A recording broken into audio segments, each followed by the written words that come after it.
I Danmark har vi besluttet os for at sætte en ny standard for udbygningen af havvind. Vi vil gøre noget, der aldrig er gjort før. Vi vil bygge et helt nyt stykke land 100 kilometer ude i Nordsøen. Der, hvor bølgerne er høje, og det blæser en halv pelikan. En energiø, der arbejder i samspil med sine omgivelser og omdanner vind til grøn energi, til glæde for både virksomheder og millioner af hjem i Danmark og resten af Europa. I Danmark ved vi, at det ikke handler om at være størst eller flest. Det handler om at være smartest, tænke anderledes og udvikle i fællesskab.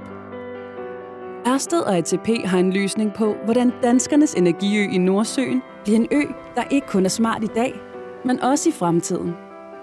Vores vision er en ø i konstant udvikling, selv efter den står færdig, så vi aldrig løber tør for plads til innovation.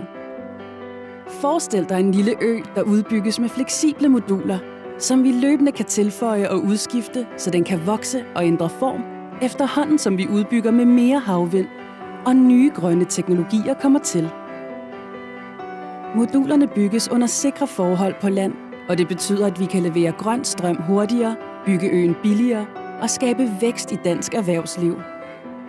For når vi tror på, at det ikke handler om at bygge størst, men smartest, så vinder den grønne omstilling og klimaet det mest dyrebare: tid.